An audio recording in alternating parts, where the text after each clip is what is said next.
Welcome, everyone. Day 10 of the Democrat government shutdown. We're not in a good mood here in the Capitol. It's a somber day. Today marks the first day federal workers across America will receive a partial paycheck thanks to Democrats' obstruction to the system here. This is the last paycheck that 700,000 federal workers will see until Washington Democrats decide to do their job and reopen the government. Starting next week, American service members, many of whom live paycheck to paycheck, are going to miss a full paycheck. If Democrats don't end this shutdown by Monday, then that October 15th date will pass us by. You've got millions of American families who will now have to figure out how to make their mortgage, how to cover their rent, pay the car note, keep food on the table, because Democrats, Chuck Schumer and his colleagues in the Senate are here playing games. Republicans have voted over and over to end this madness and reopen the federal government. We did our job. By way of reminder, the House passed a clean, nonpartisan CR 3 weeks ago today to keep the government funded and, by extension, to pay our troops and TSA agents and Border Patrol agents and air traffic controllers and the rest of our federal workforce. We had that vote 3 weeks ago. And since then, Senate Democrats have voted repeatedly to keep the government closed. In the Senate, they have now voted 7 times to block paychecks for 2 million federal civilian workers and 1.3 million active duty military men and women. Now, I want to be very specific so that everybody in America can clearly cut through the obstruction and understand exactly who is to blame for this chaos. In fact, would you bring me that chart just real quick? I just want to point this out. Let's just make clear. This is the votes to pay troops and federal workers, okay? This is the number of times that the vote has been done. September 10th, the GOP in the House voted to pay the troops and pay all these federal workers. The Senate did it on September 19th, September 30th, again on October 1st, and 3rd, and 6th, and the 8th, and the 9th. Every single time the Republicans voted to pay the troops and federal workers, and every single time the Democrats voted not to. That is the record. They'll continue to put this bill on the floor. It'll be on the floor again next week in the Senate. And we'll see how many times they want people to go without paychecks. The Republicans are not playing games here. We sent a very clean, simple CR. You see this. Thank you so much for that. We are doing the job and making sure that the American people are taken care of. But judging by their behavior right now, the Democrats don't appear to be in any rush to end this pain. There's some headlines I brought you this morning. I just want you to hear what's being said about this. CNN headline from yesterday, quote, Democrats say even missed paychecks for U.S. troops won't be enough to end the shutdown alone.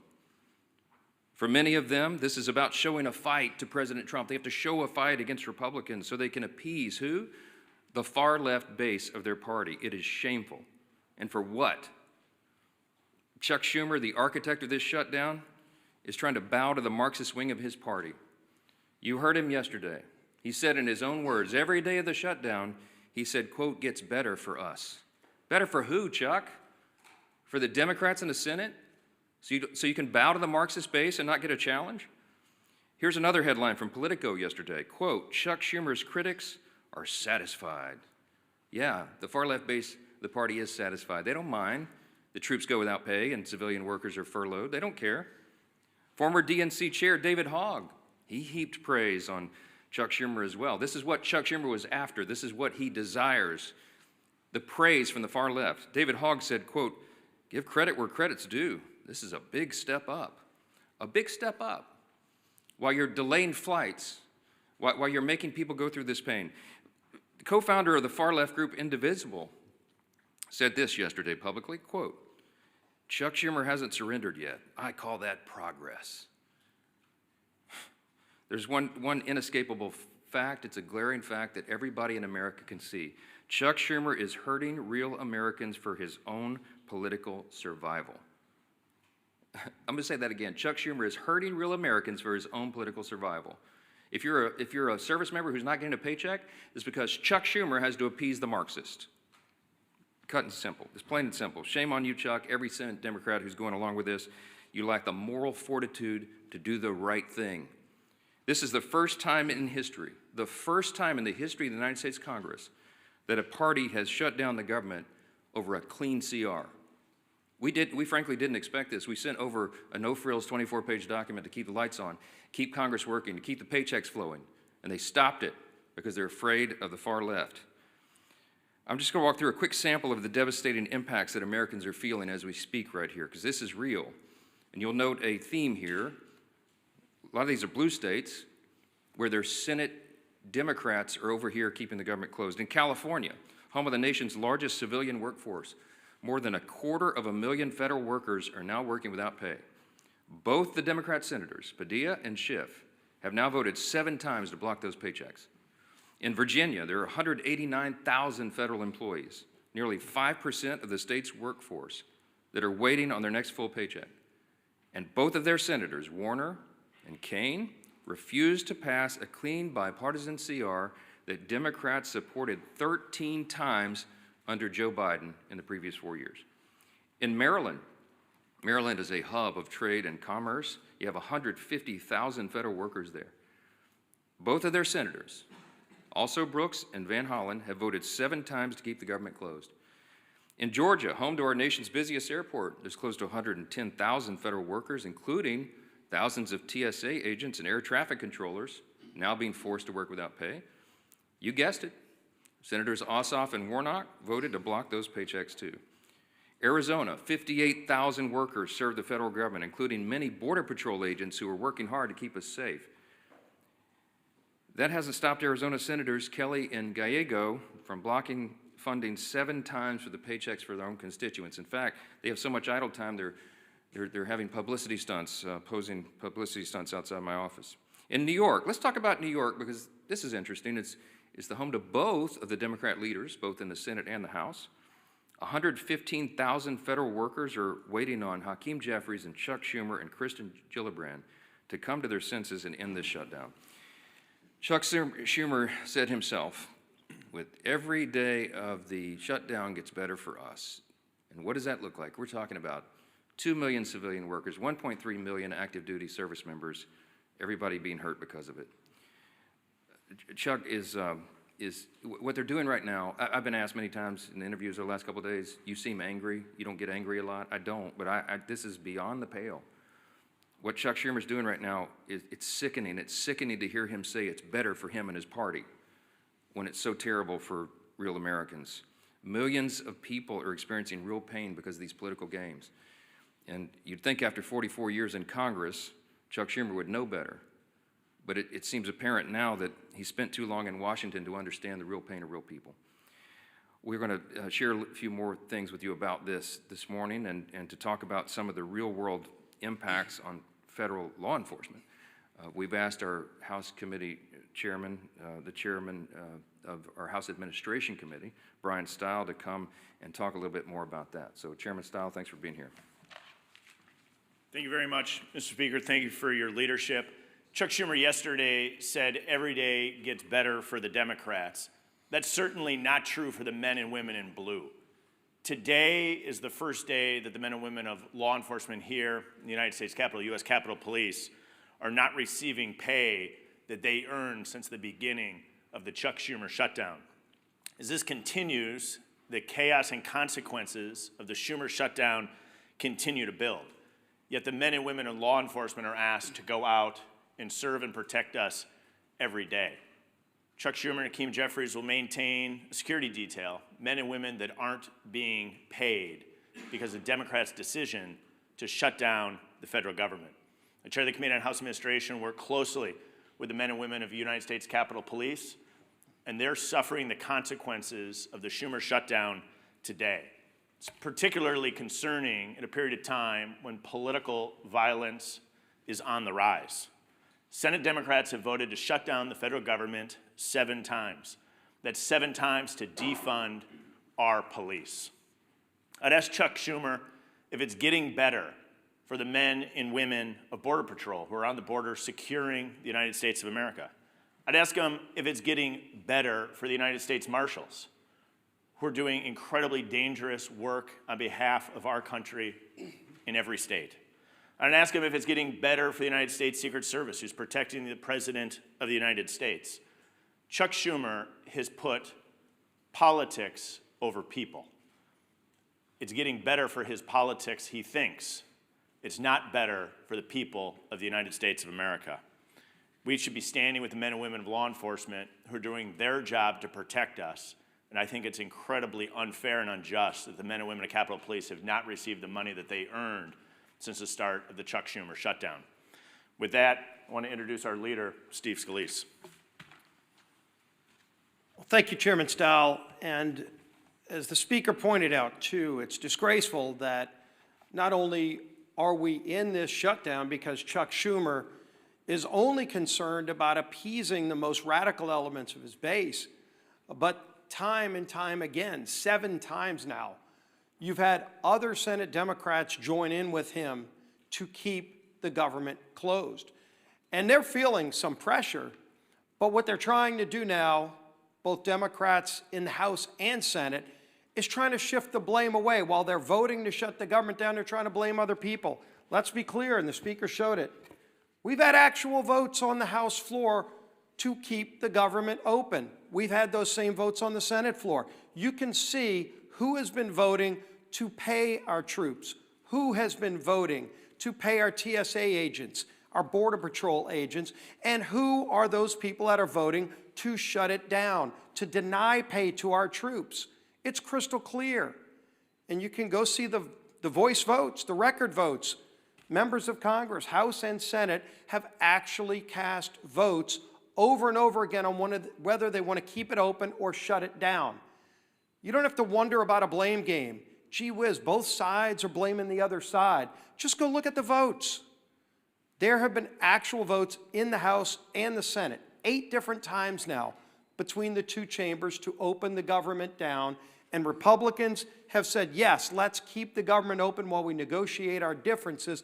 And Democrats continue to say no so they can appease their radical base.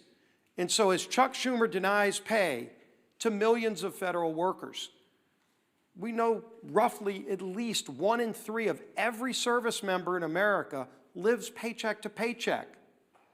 Now, should they get solace in knowing that they're risking their lives, some of them overseas, while their families are here, and on Monday, when we get to the date where paychecks would be cut, the government will still be shut down, and they won't even be getting a paycheck on the 15th. Rent will still be due, mortgages will still be due, car notes will still be due for those service members risking their life. Should they take solace in knowing that at least it's a good day for Chuck Schumer? At least Chuck Schumer feels like the shutdown's working good for Schumer. That's not going to give solace to any of those families.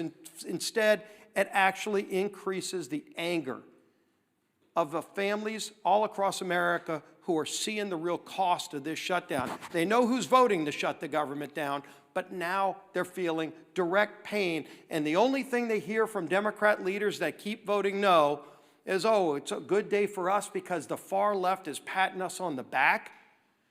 Do they really need a participation trophy to feel good about themselves while they inflict pain on millions of people? It's disgraceful. And as the Speaker pointed out this morning, one of the other things that's being reported now is that one of the dates it looks like they're holding the government hostage over is the 18th of the month, where they're having this Hate America rally in Washington. And Democrats want to keep the government shut down to show all of those people that are going to come here and express their hatred towards this country that they're fighting President Trump, that they're keeping the government closed as if it's something to be proud of. They ought to be ashamed. If they had any shame, they would come back, they would open up the government, and then we can negotiate our differences, which are very, very large on a lot of these issues. But in the meantime, we all know who's doing this. The votes are crystal clear. The public can go see who's voting to keep the government open, who's voting to shut it down. Chuck Schumer and his Democrat colleagues who are doing this need to look themselves in the mirror and start working for the American people instead of being so concerned about appeasing their far left radical base. With that, our whip, Tom Emmer.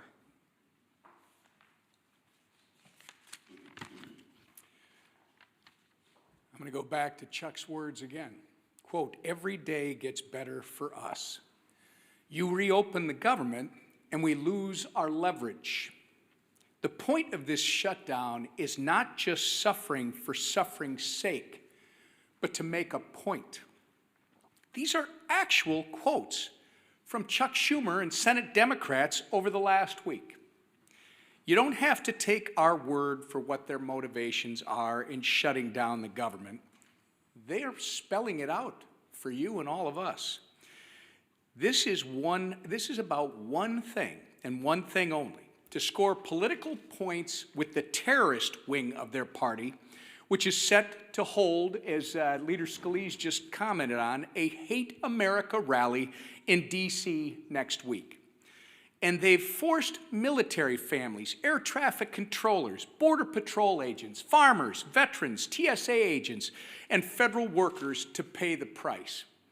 We're now on day 10 of the Democrat shutdown. Senate Democrats, including Senator Tina Smith in my home state of Minnesota, have had 7 opportunities to reopen the government, but they've refused every single time.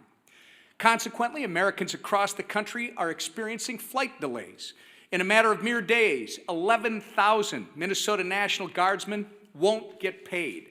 Federal workers are being forced to figure out how they're going to put food on the table for their families, just so the Democrats can maintain their leverage to make a point. It's despicable, it's disgusting, and it should be disqualifying. With election season right around the corner, I hope every single American is taking note. Republicans have done our job. Democrats, on the other hand, are only here to play politics, and they're willing to hang their constituents out to dry to do it. And with that, I'll turn it back to our speaker. Thank you, Whip Emmer. Take a few questions this morning. Yeah, Jay, go ahead. I know your position about saying it was on the Senate, they have to take our bill that would reopen the government, but haven't the circumstances changed? And because there's a dire emergency, as Mr. Steil talks about the Capitol Police, you all talked about the military, to say we should do something different here. We're still going to apply our pressure on the Senate, but you know, if you're in the middle of a ball game and the strategy changes, you're behind, or somebody gets hurt or something like that, the coach calls in different play. Why not call in a different play right now? Well, the ball game analogy doesn't fit here because we weren't playing a game. We sent over a clean CR, and I've explained this many times. If there was some Republican priority or poison pill or gimmick or trick or something that I could pull off the CR in order to negotiate with Democrats, I would have already done it. It's not there. When I say we're operating in good faith, I mean it. We sent over a totally clean measure that they had already voted for before. In fact, that Chuck Schumer gave impassioned speeches as recently as March of this year. The same instrument, the same one that he said was the right thing to do and that it must be done so Americans don't feel harm. He said that earlier this year. So we sent him the same instrument, hoping, of course, believing that they would do what has always been done here and pass a clean CR. And they didn't. So I don't have anything to negotiate. There's nothing more for me to do. I literally don't have a card that I can take off the deck because we did it all in good faith. They're the ones politicizing this. They're trying to play a game. We're not engaging in a game. We're trying to get the government open again so that people can be served, and it's plain and simple. Yes, sir. To Chad's question, though, hasn't the state of play changed here, though? Isn't it perhaps the responsible thing to do to pass some kind of legislation, to pay troops, to pay federal... We did that. We passed the bill. We have voted 8 times. Republicans have voted 8 times to pay the troops, to pay the civilian workforce, to pay TSA agents, Border Patrol, air traffic controllers, and all the rest. We've done it. The Democrats have voted no every time. There is no other instrument to do it. It's called a CR to keep the lights on and the doors open so that Congress can do its work, so that, as the Leader Scalise said, so that we can do all the rest of the negotiation and deliberation on all these other issues. Open the government, Democrats. That's what this is. We have voted so many times to pay the troops. We've already done it. We did it in the House 3 weeks ago. The ball is in the court of Senate Democrats right now. That's it. Yes, ma'am.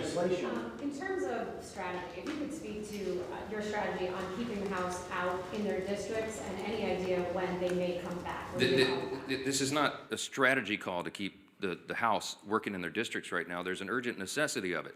We had a conference call yesterday with House Republicans. They're fanned out across the country. They're in their districts trying to help their constituents because so many of them are now struggling because of the Democrats' games.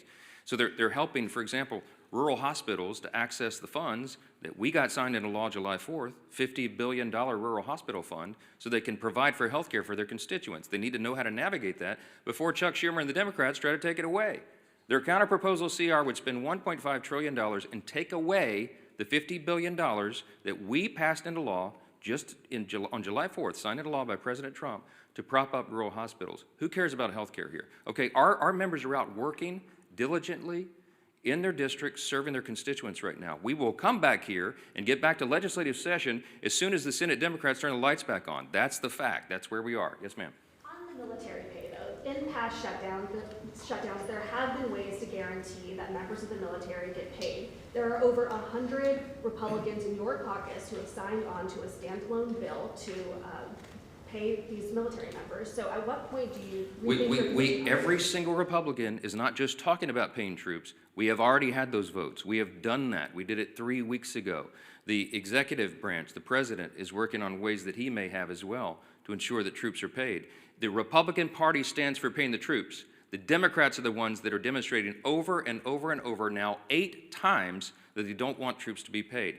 This could not be any simpler than it is. Look at the record. Don't listen to what these Democrat politicians are saying up here. Look at how they're voting and demand that they do the right thing. That is where we are, and that's where it'll be. Yes, ma'am. I actually have a question for Whip Emmer. Mr. Emmer, I know the White House announced last week that they were going to rescind $7.5 billion in green energy funds. They went to a number of states. It includes your district, however. Excel Energy Services is on the line to lose $7 million if this funding is rescinded. What conversations have you had with the White House about this, and what is your expectation for this funding? Is it truly gone, or is there some way to get it back? Well, this is going to affect the Speaker, this is going to affect the Leader, this is going to affect our Chairman, Representative Steil, and all of our members.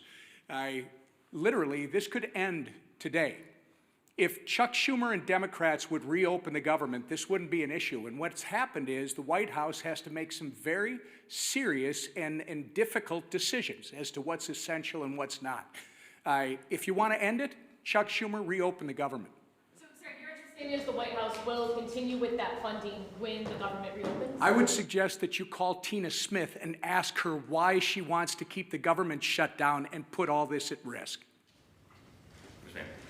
Is there a breaking point, like 2 paychecks missed, 3 paychecks, 4 paychecks, where you all change your strategy and say, we're going to bring House Republicans back and negotiate before the government's reopened? I would like you to ask that identical question to Chuck Schumer.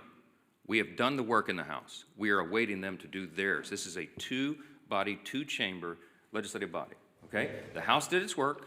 The House and Senate Republicans have repeatedly affirmed that. You saw the chart. 8 times now, they have voted to get the government open and get troops paid and federal civilian workers paid. Democrats have dug their heels in and said, no, no, no, no, no, over and over. They're the ones blocking the checks, not Republicans. All these questions should be directed to them and not to us. That is how this works. Thank you all for being here.